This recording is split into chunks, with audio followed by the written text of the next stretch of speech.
అన్నా క్యాంటీన్ ఆనాడు చంద్రబాబు గారు మొదలుపెట్టారు. బ్రహ్మాండంగా రాష్ట్ర వ్యాప్తంగా గతంలో చంద్రబాబు గారి పాలనలో పేదవాడి ఆకలి తీర్చింది అన్నా క్యాంటీన్.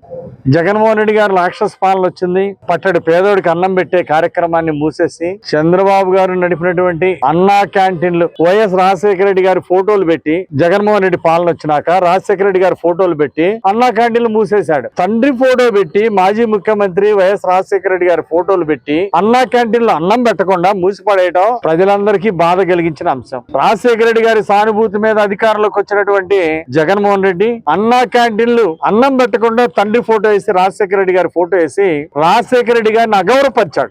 తన తండ్రి మాజీ ముఖ్యమంత్రి అయితే ఆయన ఫోటోలు పెట్టి అన్నా క్యాంటీన్ మూసేస్తారా? అంటే చంద్రబాబు గారు మొదలుపెట్టిన ఏ సంక్షేమ పథకం అది నడపడానికి ఇష్టం ఉండదు జగన్మోహన్ రెడ్డికి. రాజధాని అభివృద్ధి చేయకుండా వదిలేశాడు. అట్లాగే పోలవరం ప్రాజెక్టు పూర్తి చేయకుండా వదిలేశాడు. రాష్ట్రంలో నీటిపారుదల ప్రాజెక్టులు అన్ని కూడా అటకెక్కిచ్చాడు జగన్మోహన్ రెడ్డి.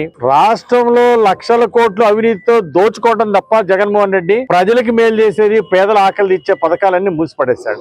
గతంలో ఏం జరిగింది? ఇక్కడ అన్నా క్యాంటీన్ మూసేసిన తర్వాత ఈ ప్రాంతం చూడటానికి దరిద్రంగా తయారైపోయి అసాంఘిక కార్యక్రమాలు జరిగినటువంటి దుస్థితి వినుకొండ నడిబొడ్డులో అన్నా క్యాంటీన్లు వైఎస్ఆర్ పార్టీ పాలనలో అసాంఘిక కార్యక్రమాలకి నిలయమైపోయింది. కానీ ఈ రోజు మళ్ళీ చంద్రన్న పాలన వచ్చింది, ఎన్డీఏ పాలన వచ్చింది. రాష్ట్ర వ్యాప్తంగా అన్ని మున్సిపాలిటీల్లో అన్నా క్యాంటీన్లు ప్రారంభమైనాయి. ప్రారంభానికి ముస్తాబు చేస్తున్నాం. ఆగస్టు 15వ తారీఖు రాష్ట్రంలో అన్ని చోట్ల కూడా అన్నా క్యాంటీన్లు ప్రారంభించబోతున్నాం. చంద్రబాబు గారి నాయకత్వంలో ఈ అన్నా క్యాంటీన్లు 3 పూలు 6 కాయలుగా ముందుకు నడుస్తుంది. పేదవాడికి పట్టడి అన్నం పెట్టడానికి ఈ రోజు ఈ కార్యక్రమాన్ని మళ్ళీ చంద్రబాబు గారు ప్రారంభిస్తున్నందుకు ముఖ్యమంత్రి చంద్రబాబు గారికి మా వినుకొండ నియోజకవర్గం తరఫున వారికి ప్రత్యేక ధన్యవాదాలు తెలియజేస్తున్నా. అలాగే మున్సిపల్ శాఖ మంత్రులు నారాయణ గారికి ధన్యవాదాలు తెలియజేస్తున్నా. ఈ రోజు అన్న క్యాంటీన్ వల్ల 5 రూపాయలకే పేదవాడి ఆకలి ఇచ్చేటువంటి ఈ పథకం ప్రజలకి, పేదవాడికి పట్టడి అన్నం పెట్టేటువంటి పథకం ఎప్పుడు కూడా పేదల ఆశీస్సులు ప్రభుత్వానికి ఉంటాయి, చంద్రబాబు గారికి ఉంటాయి. అందరూ కూడా ఈ రోజు పేదలందరూ సంతోషంగా ఉంటేనే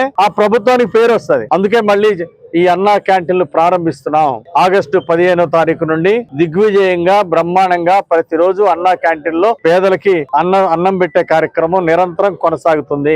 గతంలో రాజుల కాలంలో కూడా సత్రాల్లో పేదవాడికి ఆకలి తీసే అన్నదాన సత్రాలు ఉండేవి. గతంలో చంద్రబాబు గారు వచ్చిన తర్వాత ఈ రోజు పేదవాడి ఆకలి తీర్చాలనేటువంటి ఆలోచనతో ఈ కార్యక్రమాన్ని తీసుకోవడం జరిగింది.